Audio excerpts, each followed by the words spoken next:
Dan Bayer from Next Best Picture. We are talking with Sophie Thatcher and Jack Quaid, the stars of Companion. Thank you so much for joining us today. Of course, thanks for having us. Very excited to talk with you both because this film is such a wild ride to watch. My first question is that I'm curious if it also felt that way when you read the screenplay for the first time. Oh, absolutely. Yeah. I couldn't put it down. I felt immediately immersed into Iris's world, and I feel like there was such a specific tone that Drew immediately nailed. Mm-hmm. And sometimes when you're reading scripts, you don't know what the tone is going to be. But yeah, I knew immediately that I had to do it. I think Drew wrote such a fantastic script. Yeah, no, I felt the same way. I couldn't put it down. I then, the part was not mine yet. I had to, it was one of those, like, should you respond to the material? We'll set a meeting. And I'm like, okay. And I read it, and I was like, I have to be part of this thing. I also saw in the email that it was the same team who did Barbarian, which was my favorite movie of 2022. Mm-hmm. So I was very, very excited about it. And I think I came off very desperate in my first meeting with Drew. I was like, I would love to be, if you want me, I'm yours. I'm Jack, by the way. Would you like a coffee? And it was, no, but I'm just so happy it all worked out because it really was like the tone he created, the world he created. I'm so excited. This is his feature debut. I'm so excited. Which is insane. I'm so excited to see what he does next. Yeah. Such a fan of our guy. I love him. Yeah, it's been incredible. And, everyone in this, the whole ensemble really feels like they have great chemistry. It feels like an actual friend group, like you would see in real life. And I wanted to know if you all had time to meet up beforehand or have any rehearsal time before, or if that dynamic just came about naturally. We didn't really... You knew... I knew Harvey a bit, yeah, because he would shoot What We Do in the Shadows literally next to where we shot The Boys in Toronto. I think it helped shooting. We shot in that house, and we all kind of had separate rooms within the house rather than going to the trailers, being very isolated.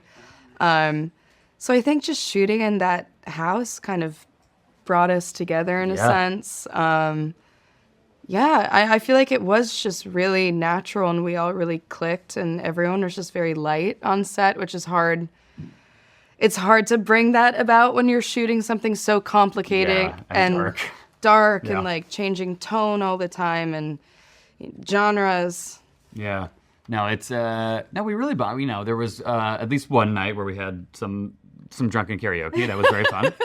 Very fun. No, but I think this cast really bonded, and it's really been cool to see all you guys just doing press because I've really genuinely missed all of you. So it's been a year. Yeah, which is the weird thing about doing all of this. I think we shot this movie in two chunks. One in the summer, one in the winter, and in between there was the SAG strike, so we had to stop. And I think it kind of renewed not that it was ever waning at all, but I was so excited to get back to work when I came back and so excited. I was like, oh, I'm interacting with these actors again. I think everybody felt that because I didn't even know if the movie was going to get finished. My appreciation for all of you and the project just grew exponentially every month that we were away from shooting, and it was so good to come back.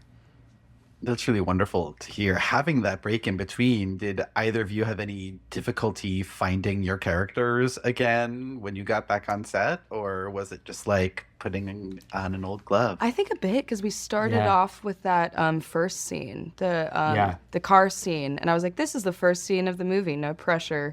And again, it's like that was strange for me because I'm so used to doing darker scripts, and that was the lightest scene in the movie. Besides, I think you say beep boop in that. You might say it. I say beep boop. Besides that, but that's a little Easter egg. Yeah. But that I just remember leaving that scene feeling empty and confused because I was like, what just happened? Like that was so easy. Yeah. But it was strange going back into it. But I was actually shooting the movie Heretic while doing it, and I think there were strange similarities between the two characters. And it's nice to kind of just be working, and when you have those gaps, it's like you really have to refresh yourself, and it's nice to just stay, in tune with your body and remaining present in acting. Totally. I think the break actually helped the movie in a lot of ways. I think that Absolutely, yeah. Drew was able to, he was always so, the tone of this movie is so specific, but he was able to like go watch what he had shot, which was ostensibly the first half of the movie. Yeah. And then when he came back, he was just like, the tone was always sharp. It was razor sharp when he came back, and he knew exactly the movie he was making. I think it was really good that when we restarted, we did start with that first scene because I think what we were going for was what we want audiences to feel towards our characters is, oh, what a lovely couple.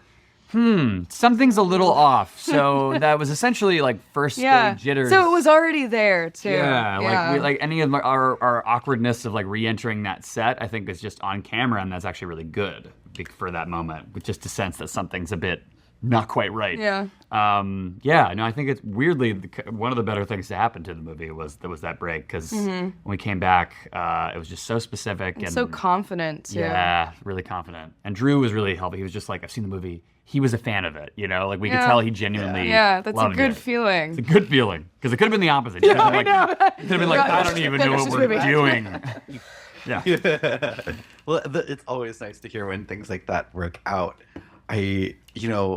The two of you get so physical at certain points in this movie. Yeah. I'm curious, how much of your own stunts did you both actually get to do in this?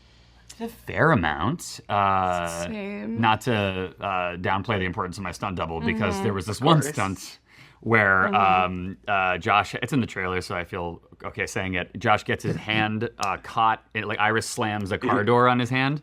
And that was the one I've done, I don't know, like if you've watched The Boys, I've done some pretty crazy things. For some reason, that was my line. I was like, I can't. It was just I icky. just can't. It was like a real car door and had a thing stopping it. It was too close. It was totally safe, sound. but I was so, I was just like, no, please, can someone do this for me? Yeah, that was hard for me too, and it wasn't my stunt. Yeah, and this very calm man who looked sort of like me was like, I'll do it, and he was great. So thank you. I can't drive, so I forgot that there was somebody right underneath me driving at the end. So that was fun. So there were all sorts of different types of stunts. Yeah. A little bit of everything. Yeah. I love that. I mean, Sophie, you a little bit of stunts, but you had to speak multiple languages in this film too, most noticeably German. Were you familiar at all with these languages before filming? No, I'd taken Mandarin. How did you approach learning those lines? Yeah, I'd taken Mandarin Chinese when I was in middle school, but lost all of it.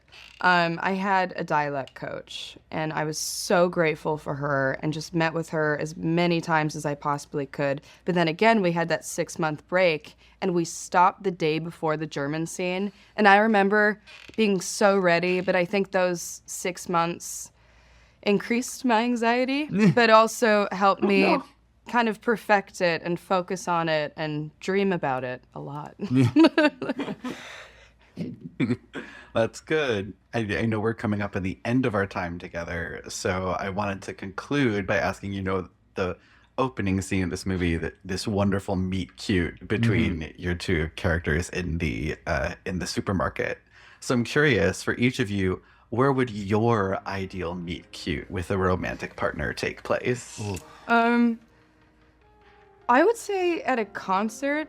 I think because I like to go alone to concerts because I really like experiencing it, but I think that could be interesting because you're into the same music already, and that's already such a huge thing for me. I feel so bad. I'm just gonna copy your answer because music means a lot to both and of us. It's already so like you're experiencing an artist you like. I think that's very romantic. It's a good story too. Like we met at a concert. We met at the Sublime concert. But you know what I mean? Like that is very romantic and very cool. I love that. Yeah. Well, I think that's perfect that you two even have the same ideal meet cute location. We're doing great. For this film. We're doing great. Once again, Sophie, Jack, thank you so much for joining us today. And congratulations on your work in the film. Thank you so much. Have a good day. Thanks. Bye, everybody. Bye.